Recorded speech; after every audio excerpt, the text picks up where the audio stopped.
Hello and welcome to Unparliamentary Language, a podcast that, despite the warning, won't stop touching its face. Did I always touch my face as much? Am I a face toucher? Oh god, oh god, oh god! And how are you, Rob? I'm feeling that intro a lot right now. I never thought I was a germaphobe until this all blew up, and now I'm like, oh my goodness, I do all these terrible things. Why am I such a terrible person to be around? Yes, no, I completely understand that. I like having a beard on my face, that there is a tendency to touch my face to like do thinking and pondering. That I was aware of. Like, I knew that's probably more than the average person touches their chin. But then as soon as someone's like, don't touch your face, it's like, oh, I've touched my eyebrow, I've touched my nose. Oh, there's something on my face. Yeah, it's amazing. And the extra hand washing, it's like when I used to work in a lab and my skin is getting very, very dry. And I just have to lather myself in moisturizer. So, yeah. Yeah, it's all... Hey, we'll probably go... We'll touch on it on the main story, but yeah. Things have got weird recently. I mean, we've been looking back over this 2020, and I think we've survived bushfires so far, and like a possible World War III. Do you remember that when that was a possibility in January, and flooding in February? It's only March. It's only March, and it's been a year. It really has. So yeah. As always, I like to start the podcast off on a positive note, so that's me with the maximum positivity. Could probably jump into the equally positive news stories we've got in the way. So yeah, we'll move on into our headlines for tonight. Last time we were talking about Priti Patel and how there were bullying claims and all these other claims. And, you know, generally it didn't look very good. And there was a kind of a political... there's no smoke without fire, something must be going on. And then in what I think was quite an unprecedented move, the Home Office like chief, was it permanent secretary? Yes, that's correct. This is a permanent, like lifetime position with the civil service. If you get it, it's the kind of thing people want to get in the civil service, and they stay there. And it's, you know, it's that kind of position in the civil service you want to achieve. Imagine Sir Humphrey from Yes Minister and Yes Prime Minister. And he resigned, the one at the Home Office, stating Priti Patel basically is the reason. Is that a good enough summary? Yeah, that's pretty much it. I mean, the astonishing thing was that he'd had a career of 33 years. And the main reason why he said he resigned, in his own words, was that in the last 10 days, I have been the target of a vicious and orchestrated briefing campaign.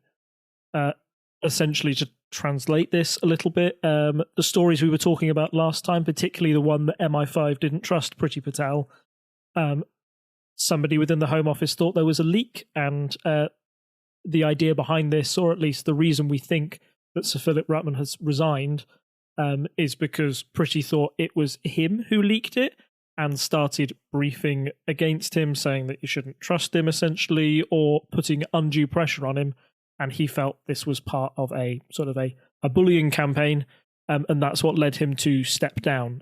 He stepped down publicly, basically because he was offered a reconciliation with the Home Secretary. He said basically he wanted to try and establish a relationship there again after he thought it broke down, but he thought that Priti wasn't. In his own words, he said that despite my efforts to engage with her, Priti Patel has made no effort to engage with me to discuss this.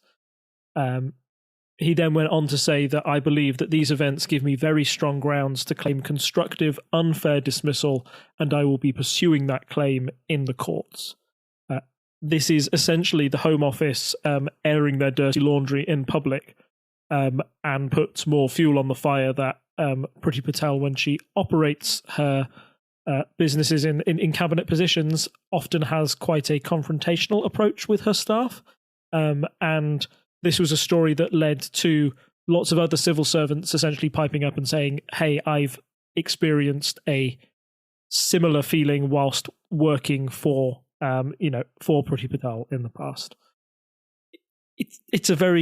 Understandably, it's a very bad look for her, and although she's got the support of Boris Johnson and she made a very public display in the next PMQs where she was sort of on the flank of Boris Johnson.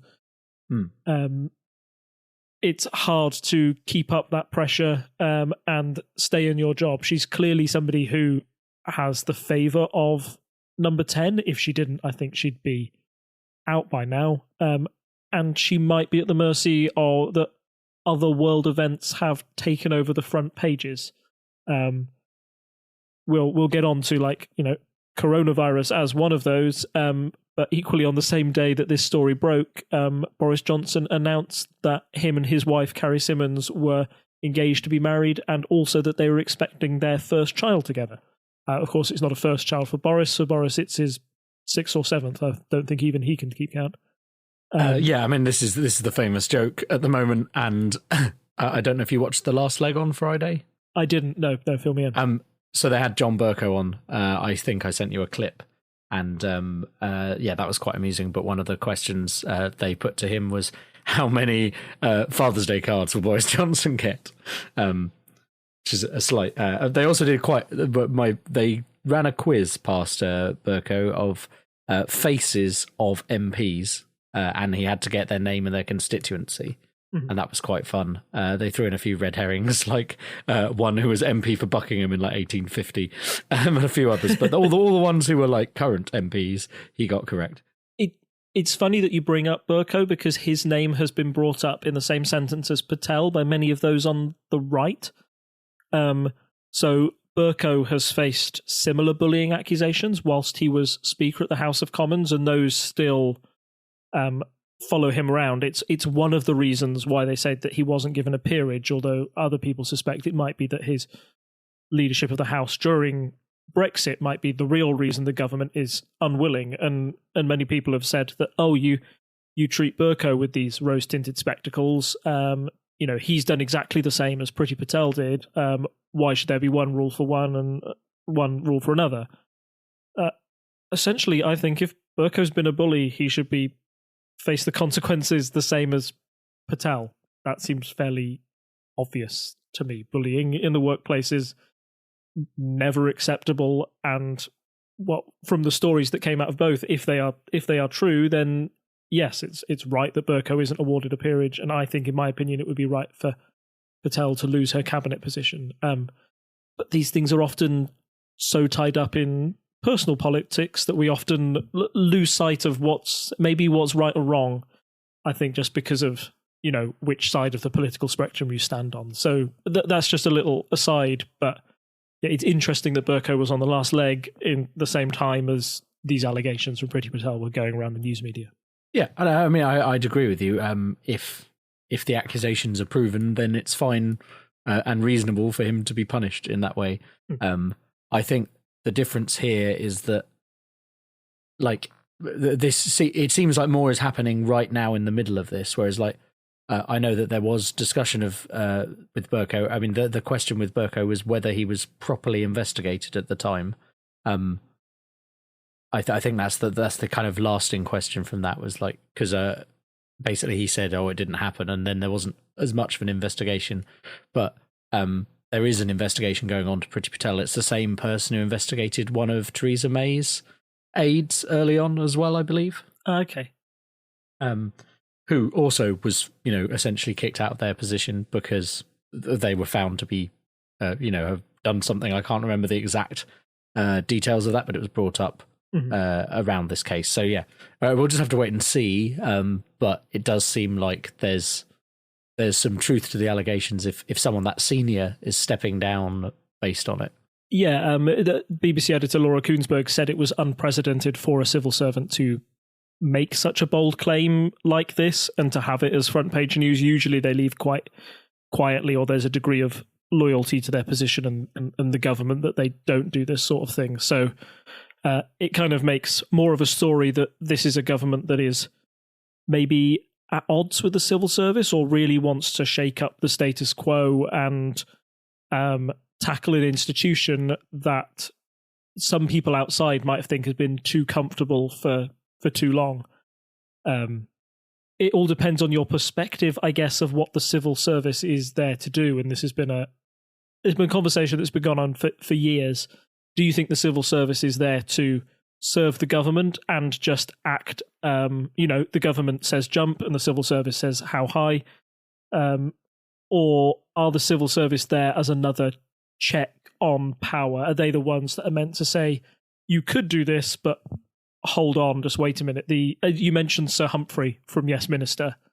When you were talking about senior civil servants, he was the one who was sort of seen as a reins of control on the government sort of putting their plans into perspective or into reality, and sometimes being able to change their policy position entirely, because he was worried that they would go down a dangerous line, and he could see it causing trouble for the government in the long term. So those two views of the civil service still very much at odds. It appears that this government really is determined. It sees the civil service as a barrier it needs to overcome, particularly if it wants to get its ambitious Brexit plans through in time and by the end of the year.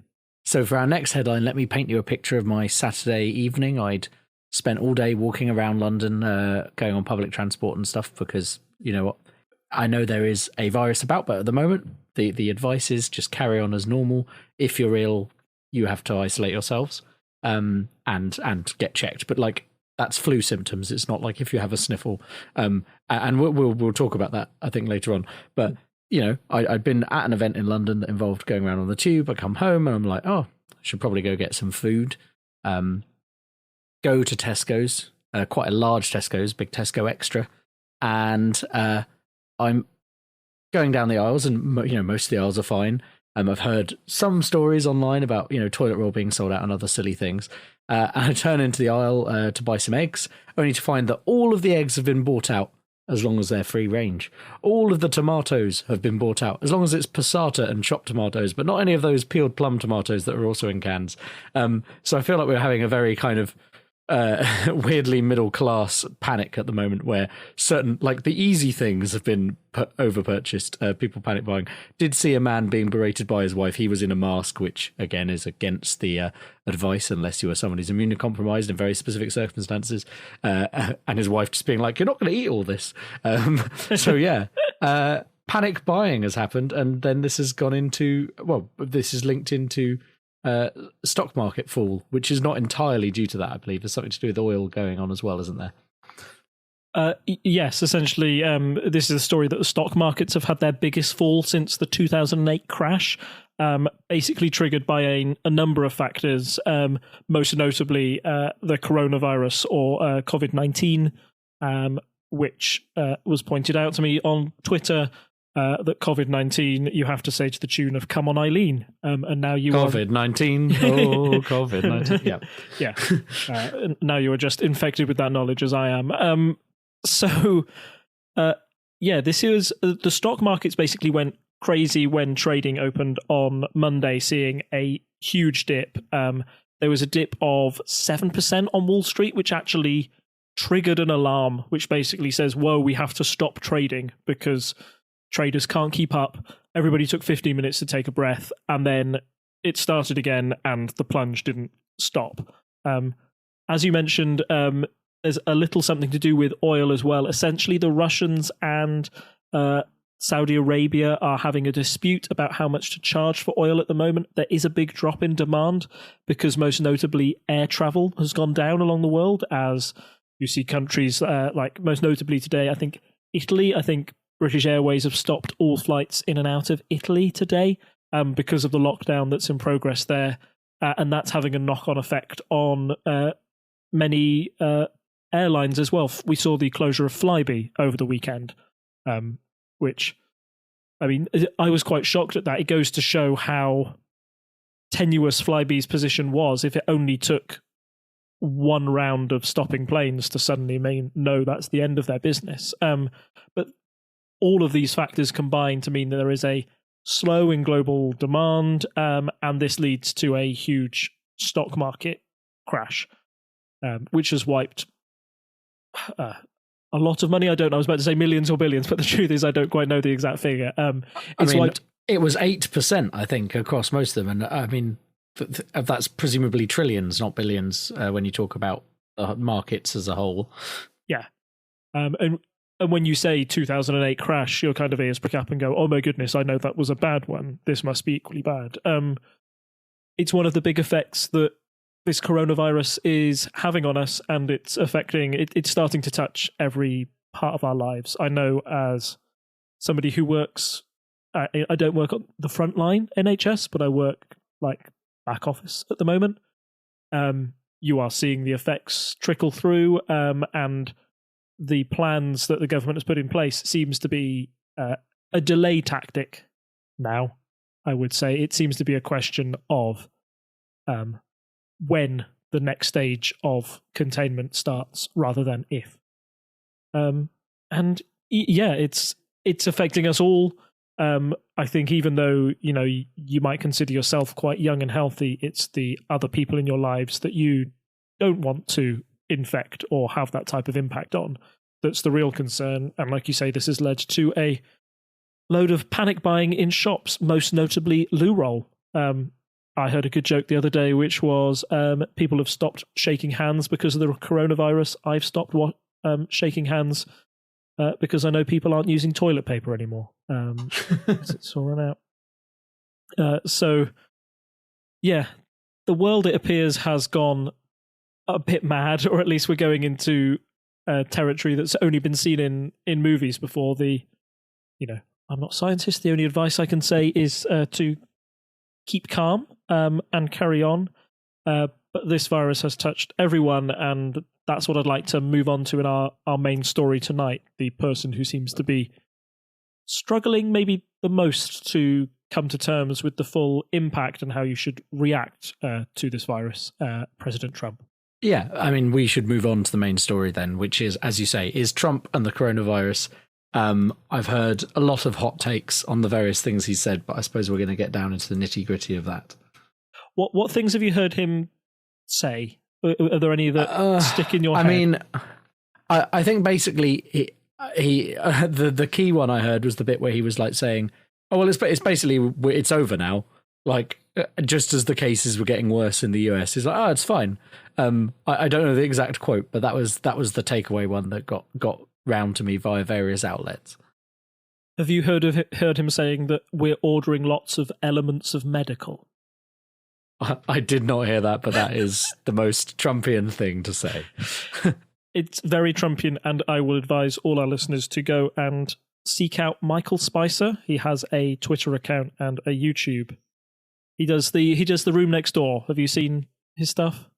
Yeah, he's recently been doing it long enough that he's actually able to make it his full-time job, and he's quit his day job essentially to take up being a comedian. I've seen him on like one or two things before, but I think he's kind of really taken off recently, and my housemate was showing me a lot of his clips. He's great. I mean, we've been talking about Priti as well, and his take on the Priti Patel counter-terrorism offenders is incredible as well. So go and look that up. There's been a lot of, like you say, there's a lot of buzz around it, a lot of smack talk basically being talked about President Trump and the daft things he's saying. Big whoop, Trump always says things that are a little stupid, to be quite frank, or a bit out there that make you just raise an eyebrow and go, hey, is this guy really the president of the United States? But this is a crisis that's like a huge challenge for Trump, and one that I think where he is uniquely at a disadvantage. I've taken most of this from like a brilliant article that was published by the BBC today. So I don't know if you want to drop that in chat or look in the show notes for that. I'd encourage you read that because it's a really good take about how this is kind of a challenge that I think Trump is really going to struggle with, and the old Trumpian tactics just won't work with this particular crisis.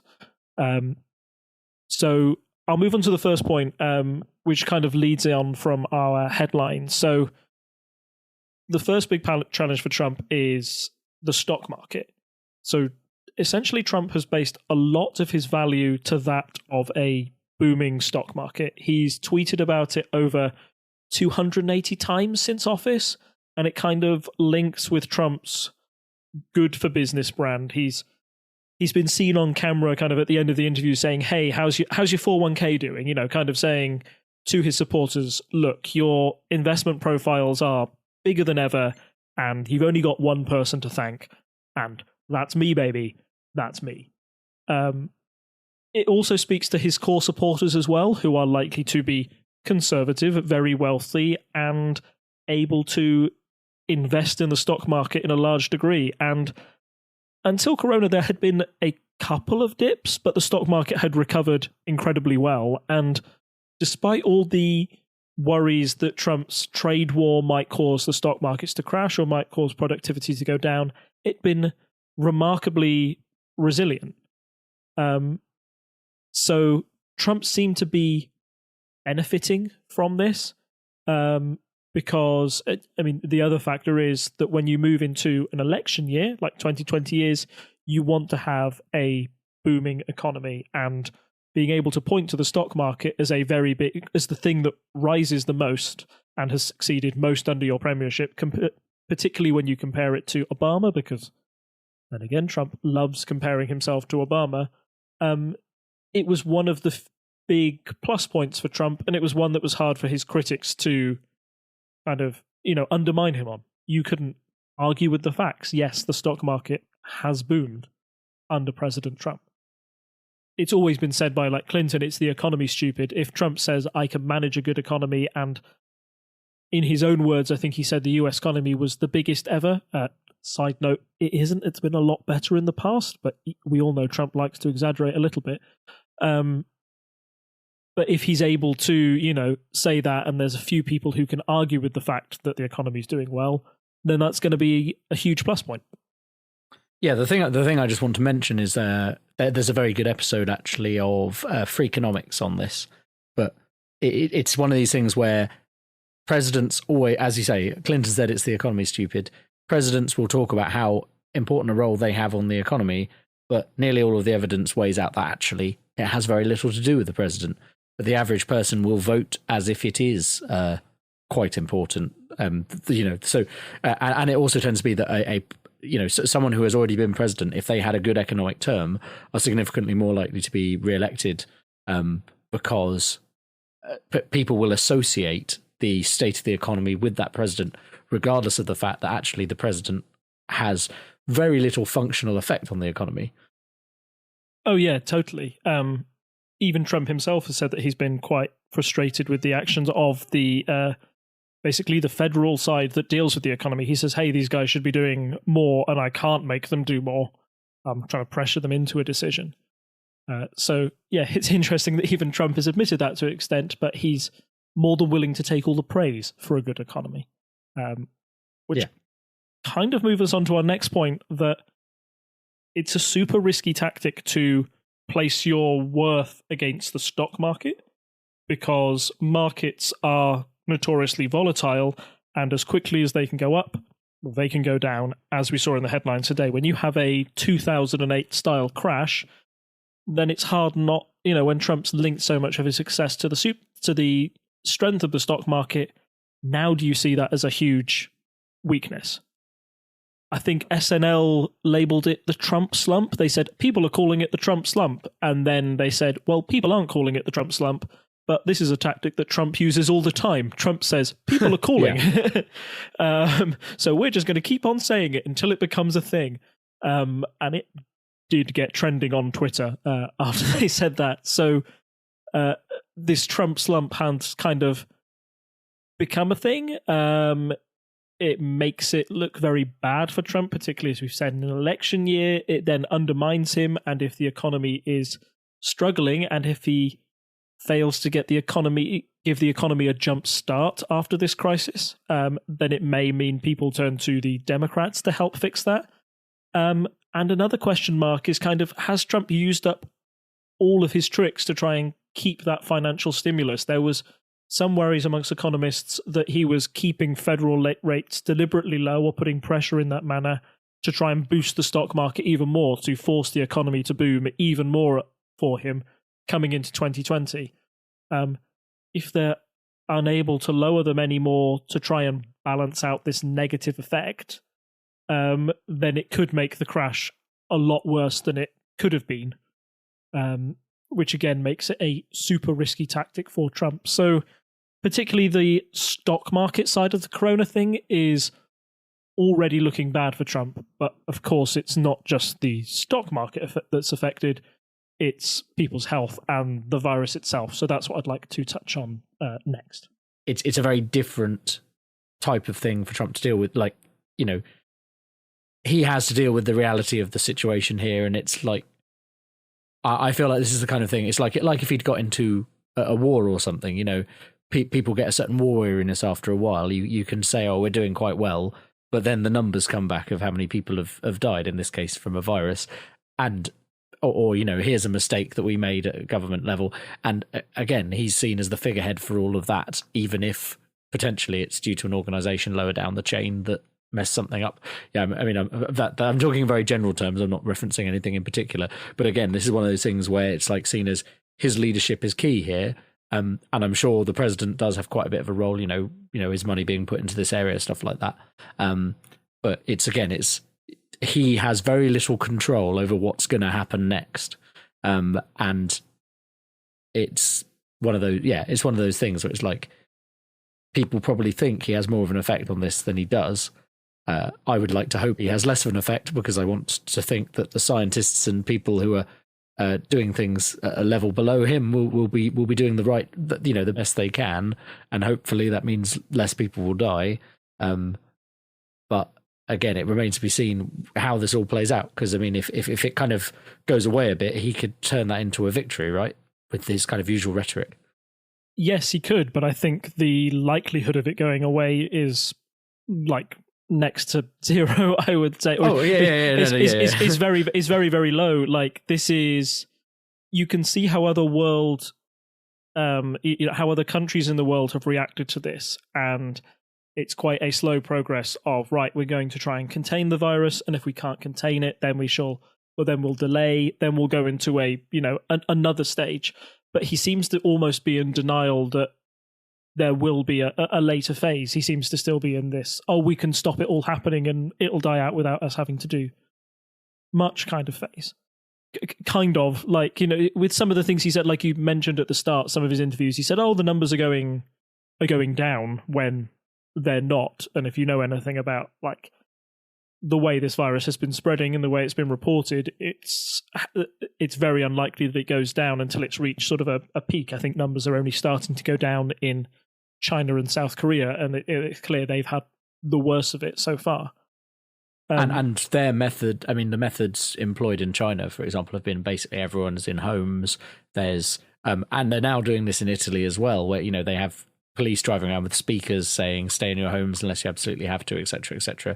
So slightly different, but I mean, in China they've done a bit more of a lockdown. But now, as you say, like, I think it's Lombardy, which is where Milan is in northern Italy, is in lockdown.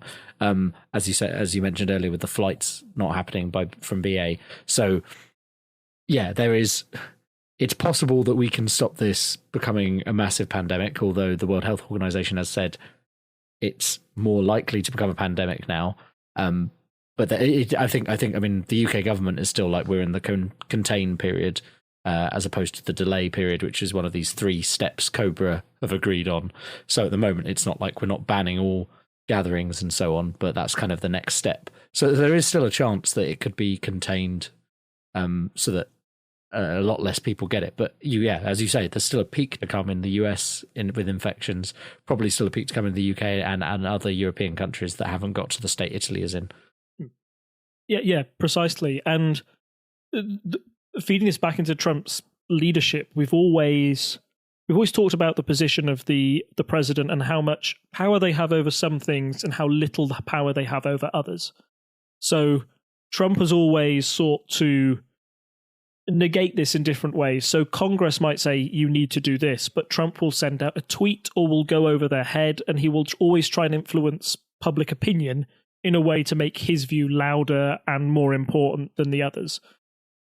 We've remarked on this podcast before how, you know, Trump's sort of foreign secretary, as you were, has very little power on what actually that in the direction that the US is traveling, because it only takes one tweet from Trump to have a go at a nation or offer reconciliation, and that's what has the real punch. Now, you can't tweet about a virus. You can't outmaneuver a virus in the same way. And in particular, he now has to, where he's often dismissed experts in the part, he now has to rely on them and follow their advice. And the problem is that he's already contradicting officials and contradicting the advice of his own vice president. So, for example, Trump has promised that he would give tests to all that need them, but Vice President Pence had to admit that there weren't enough available at this current time. Trump has tried to tweet about it and out-tweet the virus. I've included his tweet that he did about the flu, which was, so last year 37,000 Americans died from the common flu. It averages between 27,000 and 70,000 a year. Nothing is shut down. Life and the economy go on. At this moment, there are 546 confirmed cases of coronavirus with 22 deaths. Think about that. Translated, it's just the flu, dummy. Carry on. There is somewhere in there's the kernel of an idea which is worth spreading to people who are absolutely panicking about this, which is that this is flu-like and the vast majority of people survive, but it's the mortality rate of 2% is higher than flu. And you still should be getting a flu jab if you're going to be working near people who can, hospital workers, for example, and teachers get the flu jab because of their profession. So, if we had a vaccine, which we don't at the moment for COVID-19, we would be giving people that vaccine. Obviously, not having that there affects the numbers as well. But if the average, people like us should not need to be worried about the infection because we are in the prime of our lives, healthy and live in a country where there is healthcare, which I know is something universal healthcare, which I know is something we'll get to in a minute. But obviously, it's the people, it's your grandparents, it's people who have AIDS, people who are undergoing cancer therapies. So chemotherapy knocks out your immune system. There are multiple things that make you more susceptible, and if it's a 2% risk as opposed to the normal 0.1% fatality rate of flu, just because we're used to how flu is, this is different to flu. And I think that's the thing where people are struggling to deal with it. Some people are overreacting, and I think some people are probably underreacting. And there's a kind of sensible part in the middle. There's a GIF I've put in the show notes, actually, well, in the chat, which is talking about how, if you do nothing, you don't wash your hands, don't follow the advice, the curve of infections can mean that it goes up above the healthcare system's capacity, and this is based on numbers from the CDC. But if you follow the advice, what you're doing is you're helping to flatten that curve so that less people die, and that more people just have kind of generic symptoms and survive. So, yeah, it is a tricky thing for some people to understand, I think, and I get that. It doesn't help the media is just ticking up number of deaths. We don't do that with the flu every year because it would drive everyone bananas. And lots of people do die from the flu every year. It's unfortunate. But yeah, he's drawing a kind of false equivalence. Yeah, and I don't think any other leader of a major nation has come out and said, don't really worry about this. It's kind of like the responsibility of that leader to, be sensible, offer the healthcare advice, follow the expert script, and try and say, this is, trying to just say, this is serious and you should really wash your hands and do this, but don't panic, is kind of what the leader should be doing. That tweet kind of undermines a lot of people's efforts and will have made, I bet, a lot of people at the CDC very angry. And understandably so. This is as you say earlier, this is where people should be listening to experts. Trump does not have any shred of medical learning, as far as I can tell, so he is not the person to listen to here. Yeah, and it's that kind of stuff that's frustrating, and makes him unpopular and potentially dangerous advice. My next point, just going on to it, is that coronavirus isn't kind of a political fight in the culture wars. It's very sciencey. And I will compare it to something that is quite sciencey, but has been drawn into the same culture war. So let's talk about global warming. Trump has been very anti-global warming in his sentiment. That's something that should be a very scientific problem. Like the majority of scientists all agree that it is a problem that needs to be dealt with. However, that has been dragged into a part of a culture war by people saying, it's not really that much of a problem. Don't be so doom and gloom about it. And maybe most significantly, in my point of view anyway, if you are a big business or somebody who relies on the consumption of oil or fossil fuels or sees anti-global warming legislation as damaging to your business, then you would lobby against that. So that turns it into a sort of like a pro and an anti-side, and you would see logically why somebody would be pro-global warming because they were trying to protect their business interests, if that makes sense. Like there's a connection there. Nobody is going to be pro this virus, to put it quite simply. It's nameless, faceless, and it's bad for business. There's going to be no lobbyists basically on the side of this. No one is in the pay of big virus, is what you're saying. Basically, yeah. So that makes it a problem that Trump can't kind of tweet or bully out of existence. Trump has, in the past, been a very good counterpuncher. Somebody like Greta Thunberg will have a go at him and he'll punch right back. They'll come up with a snappy nickname for them and will say, look, I'm right because of XYZ. He can't do this with this virus. He just has to accept it, and he seems he's not sure how to accept it. One of the big examples I've put up is this cruise ship that's off the coast of Florida. Trump was asked at a recent event when he was at the CDC looking at test kits what he thought the American government should do about this ship. He mentioned that experts had a different idea and that they'd be brought onto land, but he said that he thought the ship should be kept out in sea. And one of the reasons he said it's because as soon as they come on the land, then that adds to our numbers, which to me showed that Trump was kind of worried that the number of infected would go up if the people came off the ship and onto the USA, just because it looked bad for PR. He seems to have the wrong sort of, in my opinion, the wrong idea of how you fight this or how you represent this. He seems concerned with keeping the numbers down, but maybe some part of the reason why the number of confirmed cases in the US is so low at the moment is because there is a big lack of testing kits out there. So it means that those who are infected aren't being picked up yet. And of course, that in the long term is far more dangerous. You can't hide the problem forever by just refusing to report it. The virus don't work in that way. So yeah, that's just like another reason that it undermines Trump, and he's finding it hard to tackle it. And then the impact of that is kind of the final reason why Trump will struggle, and that's essentially the lack of a welfare state in the USA, something that you touched on earlier. Did you have any points that you wanted to say on like that, on your impression? I mean, I think the point here is, we have the NHS. If I get ill or am worried that I need to have a test, I can go for free at the end of as an end user, I can for free get checked out and have medical care. And as I said earlier and touched on, people in the prime of their lives are probably less likely to be affected by this. But it's those people who are more vulnerable who are going to be affected most. So it's people who are older, it's people who don't have immune systems or have suppressed immune systems at the moment. Those people will be more affected. People who are in that position are already in the US having to spend significant amount of money. If you have a long-term illness, then you may struggle to get insurance or be paying a lot for your insurance in the US.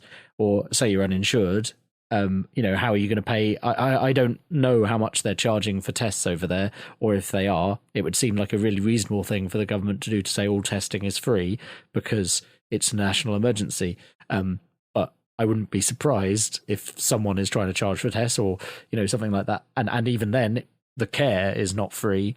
So if you do get tested and you can't just self-isolate, you need to be looked after, than you're paying to go to the hospital. And it's people who are vulnerable. It's, again, it's not about the people who are rich, the people who are healthy in general who get this and probably will be fine. It's more about those people who are going to be in the most vulnerable position.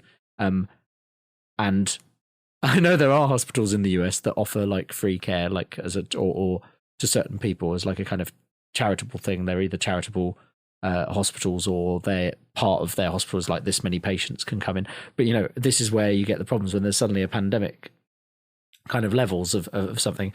More people will be rushing in and using that service. I mean, we will still likely have problems here because the NHS is overstretched as it is, and then there'll be more people. But it's not a concern that suddenly I'm going to have to pay 10,000 just to do something about this. And for people who are less well off, that's where you're going to have the problems, and that could lead to an increase in deaths because those people were. And also, it's kind of it's a two-pronged thing.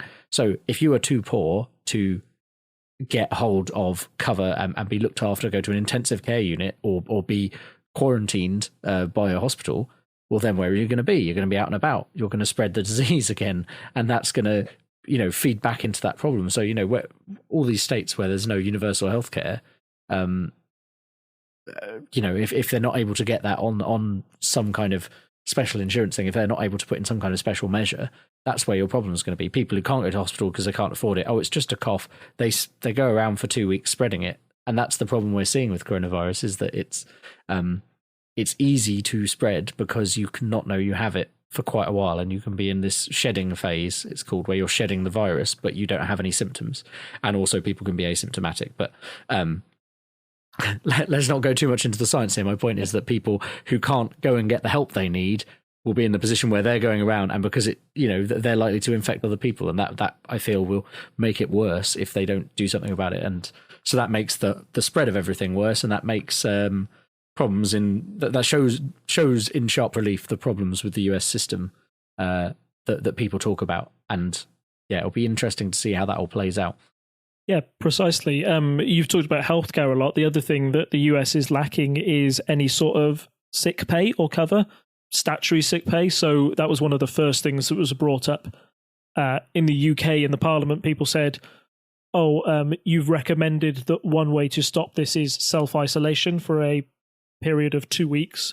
Is the government willing to cover that? And then Boris Johnson said, yes, we will.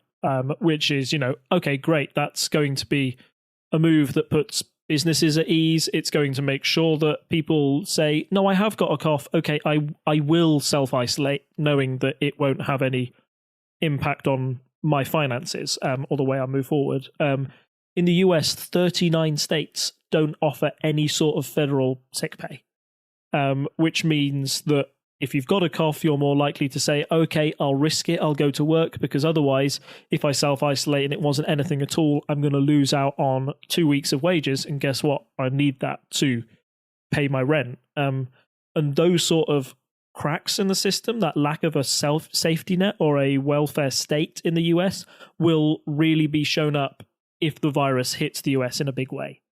And I think it's fair to say that Trump is not a big proponent of big government. He doesn't want to extend the welfare state. The people who do will be the Democrats, particularly any potential rival he'll have in the 2020 election. Joe Biden to an extent, but most notably Bernie Sanders is advocating Medicare for all. And depending on the scale and impact that coronavirus has in the USA, if a lot of people are affected in a negative way, then the push for the welfare state as a result of this crisis could really ramp up, and I don't think that's likely to play in Trump's favor. So, yeah, just to round up how much of a conundrum this is for Trump, the fact that it's going to expose this long-term weakness that I think the US has had in the way that it cares for its citizens. It has a very minimal welfare state. The push for that may grow even more, particularly when there is momentum behind that push. It could ultimately mean the end of the Trump presidency. I think a lot of us foresaw a lot of ways that Trump might be taken down. A lot of us thought impeachment, or, he'd be able to shoot himself in the foot in another way. I don't think any of us saw this coming. But the way he reacts to it will, be a big mark in his legacy, I think, as a president. Every president has a crisis to deal with. This is his, and from what I've seen so far, I'm not quite sure he has the tools at his disposal to deal with it in an effective manner. I don't really have much else to add, but it will be interesting to see how this affects poll ratings and stuff like that, because you would like to think this is the kind of thing where people would see the benefit of increasing the welfare state, and therefore that would make people consider whoever the Democratic nominee is. But there's also a lot of personality going on in politics, so every president will have to deal with various crises during their tenure. It's interesting to see how, because this is very much one that is outside of his field of expertise. As you said, he's not very good at. He's focusing on the wrong things, essentially. Someone like, we don't want to hark back and say, oh well, if only it was Obama, but Obama was good at going to his experts and saying, okay, what should I do in this situation? In a way that Trump is not so good at doing, as we've touched on. So it is an interesting case study from that point of view. But obviously we would wish that the virus wasn't about and wasn't spreading. But yeah, it's one of these things where it will probably have an interesting effect on the race, the presidential race that's coming up. Precisely. I think you saying like we can look back to Obama, but I think it would stretch back further than that. I think any traditional presidential model would have handled this in a very different way to Trump. We've always said that Trump is very odd in his presidential style, and he does a lot of things. Yeah, his style is not presidential.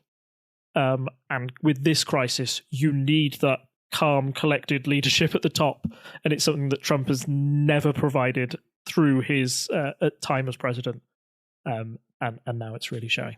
Sorry, you can cut that bit out, but yeah, just thought it was worth it. It's not just Obama. I think Bush would have handled this way better, and even Reagan, Carter, Kennedy, whoever you want to go back in time. A lot of those traditional presidential styles are far better suited to dealing with a crisis like this, where you have to band together and say, no, listen to the experts, do this. Trump has always just done his own thing, and that is a real negative at this point. Yeah, no, I agree with you. That's an important point, that it's just that Trump stands alone in this kind of field of presidents that we've had. The one final thing I just want to add in is that advice is constantly changing on the outbreak of COVID-19. So don't treat this podcast as advice on anything. I've tried to keep up and date and informed with it, but what you should always be doing is checking in the UK, the NHS, in the US, the CDC, wherever you're living, your equivalent services are the people you should be checking for advice. And yeah, I just want to put that in there. I think I'm relatively read up and informed on it. I haven't read all the papers, and I've been listening to a fair bit of analysis, but that doesn't mean anything I say should be taken as gospel. I am not a infectious disease researcher. Oh, God, yeah. If you're coming to me about anything, advice-wise, anything, don't listen to me. God, just take that point home. Yep. So, talking about presidential races, we're going to move on to our quick polls update. And I think we had a bumper week of results last week, because we had Super Tuesday. Did we explain what Super Tuesday was last time to the listeners? I think it might be worth touching on again. Yeah, we did, but Super Tuesday is the big day in the primary race where a whole lot of states vote at the same time on who they want their presidential nominee to be for the Democrat and Republican Party.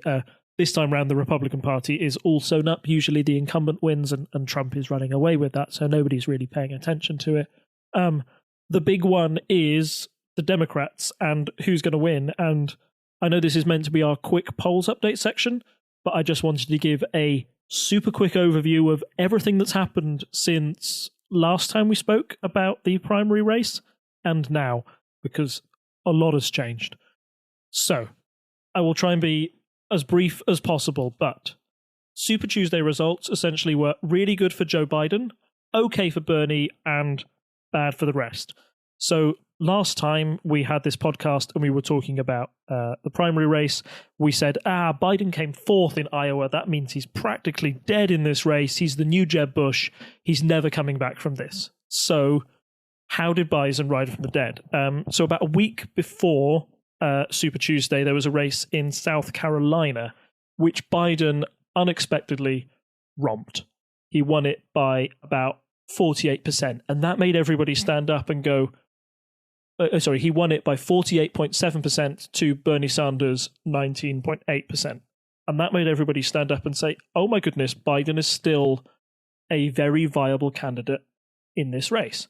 Bernie traditionally has been struggling with black voters, or did so in 2016, and Biden has been performing well amongst this group. That may be a hark back to the fact that he ran with Obama in 2008 and 2012, and together they were able to get this winning coalition that featured black voters out to vote, and that essentially won them the election, or was one of the big tipping points. We saw back in 2016 that black voters tended to stay away. They didn't vote for Hillary Clinton, and that may have been a contributing factor to the reason why Trump was able to win the Electoral College the way that he did in 2016. So coming into Super Tuesday, Biden's got this new bump and a bit of momentum. He's then helped out by another two big candidates being basically dropping out. So Buttigieg, was it him? Paul. Buttigieg. Yes, thank you. He drops out, and Cool Child drops out as well. And they immediately endorse Biden. So all the votes that they were getting, essentially they say, if you've been voting for me, vote for Biden, he's my guy. So that instantly gives his campaign a little boost. So that leaves kind of four big candidates left in. You've got Bernie, who's got the early momentum, Biden, Bloomberg, who is the billionaire, other sort of moderate candidate along with Biden. But Bloomberg had a really horrible primary debate performance where he was basically destroyed by our other candidate in this race, Elizabeth Warren, who essentially said, we don't need another billionaire in the White House, we need somebody else in. So with his reputation damaged so much by those debates, I think it's reasonable to assume that some of the moderates may have seen Bloomberg as a wasted vote and moved their vote towards Biden. So with Warren still in, that means that the progressive vote is split, but the moderate vote is very much behind Biden, and he starts winning a lot of states. He wins the majority of states on Super Tuesday, and most importantly, he wins the big prize of Texas. Bernie still keeps some of his momentum, so Bernie wins California, which grabs a lot of delegates, but at the end of the night, Biden is ahead on delegates, and being ahead after Super Tuesday is super important, because that means that quite a lot of the states, about a third of the states, I think, have already made up their mind. And if you're ahead then it just gets, your path to nomination gets narrower and narrower as the number of delegates that are up for grabs goes down and time starts to run out. Looking forward to, so there's loads of votes happening tonight on Tuesday as we record. Since Super Tuesday, we've seen Warren drop out, so that's made it a two-horse race, and there is some hope amongst Bernie supporters that those who did support Warren in the past will naturally and ideologically support Bernie now. There's some debate to how effective that will be. To use a UK analogy, there's this kind of thing about like Bernie bros, similar to like Corbyn momentum people, which is, I'm trying to put a delicate way to say that some people think that Bernie supporters are very passionate. Polarizing. But they're also polarizing, yes, thank you. And that means that some who supported Warren might want to stay away from Bernie just because they feel that, you know,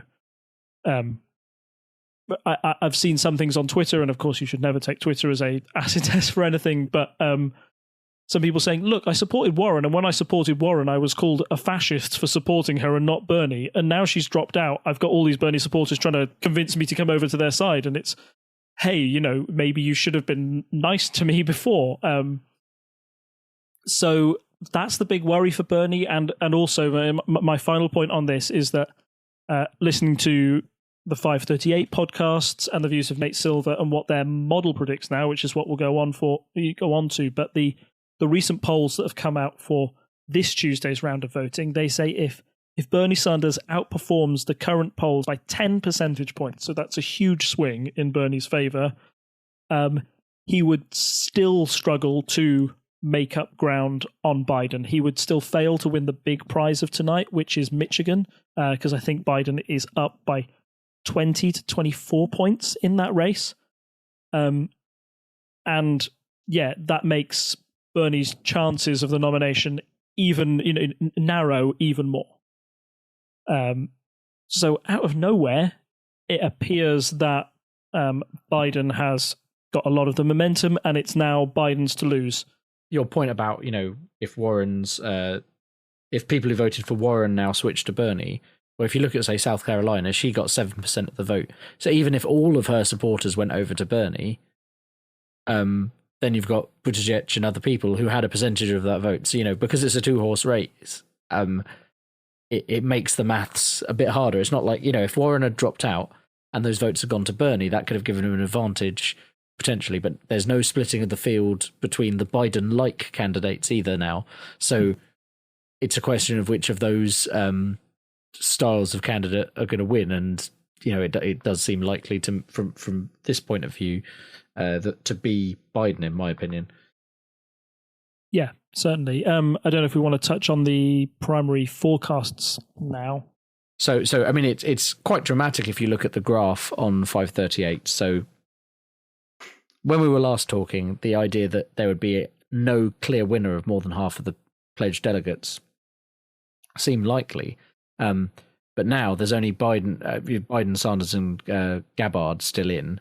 And both Sanders and Gabbard on 538 have a less than 1 in 100% chance, according to 538. And Biden's put in 99 out of 100. Like, you can just see this kind of, he had a slump and then it's a near meteoric rise back up to almost certainty for more than half of the pledged delegates, which would just win him the nomination. If you look at plurality of them, same picture. It's just 99%. He's just smashed it, basically. So that's what's so surprising, because it's just kind of, as you say, people was saying he was down and out.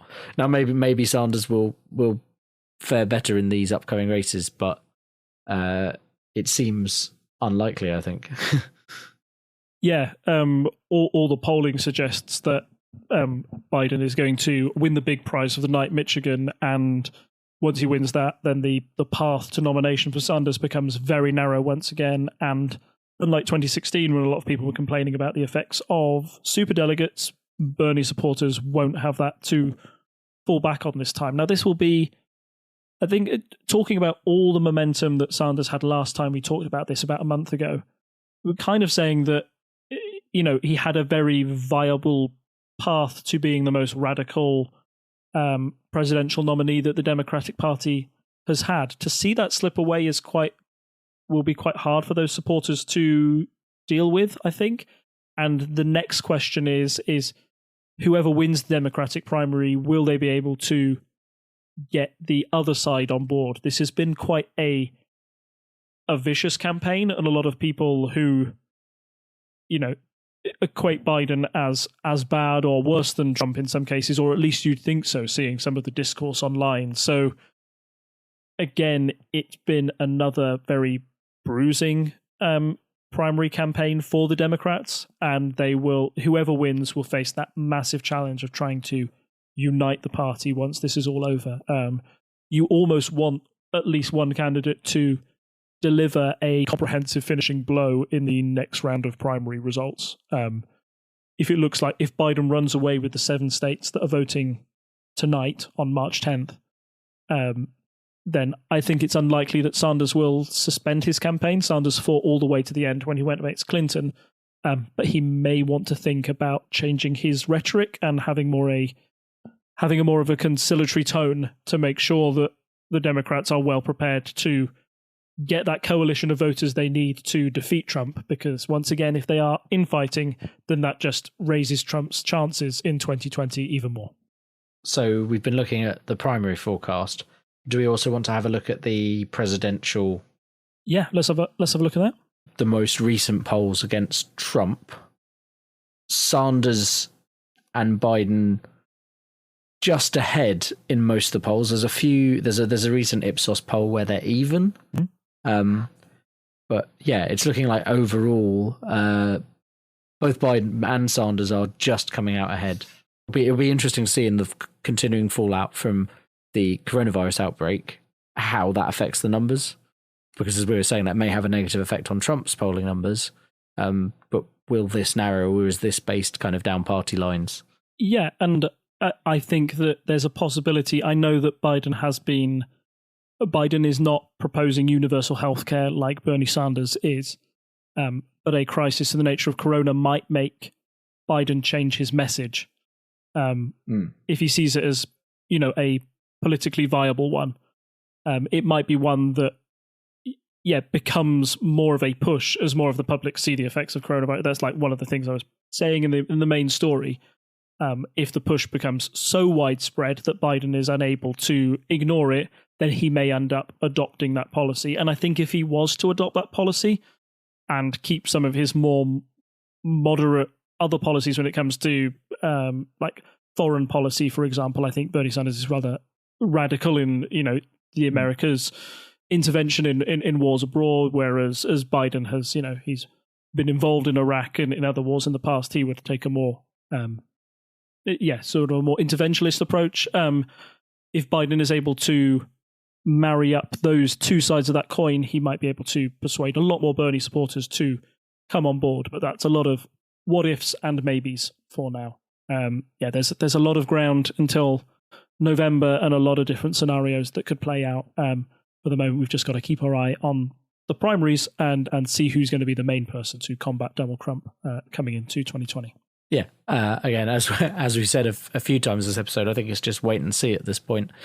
In the same way we were saying, it looks like Biden's out a few weeks ago. Now it looks like he's going to win. So, he is kind of the standard establishment candidate for the Democratic Party as well. So it's not necessarily surprising, but it's interesting how much everything has changed and how the field has suddenly narrowed. Sorry, there's a little bit of a debate to be had about, is this the Democratic Party reacting better than the Republican Party did to an anti-establishment candidate coming into their party? So you could argue that in 2016, the Republicans were slow to react and slow to drop out and endorse a moderate candidate to stand against Donald Trump. In this case, it's really worked out for Biden that all the moderates kind of dropped out and he rose to the top before the progressive candidates could organize themselves to do the same. When there was a very crowded field, Bernie was the clear frontrunner. As more and more people dropped out, Biden suddenly had this meteoric rise. So it may be that the Democrats have learned a little lesson there, or at least the establishment Democrats have learnt the lesson of 2016 and didn't want to repeat it coming into 2020. So I think that's a wrap for this episode. As always, you can find us in all of the usual places. But if you want to go see the show notes, you should head over to parliamentary.observer/unparliamentary/312.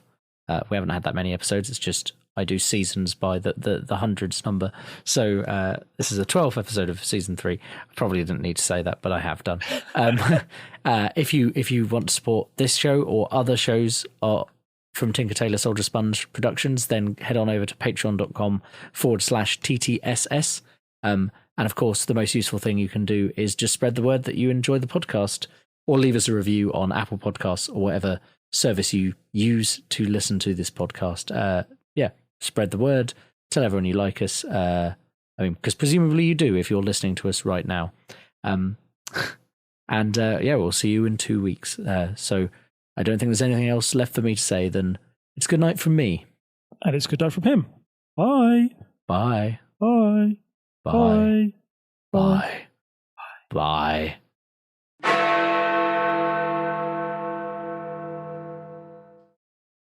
I realise in my own show notes, sorry, you can cut this out, but I realise in my own show notes I've mixed up Biden and Bernie.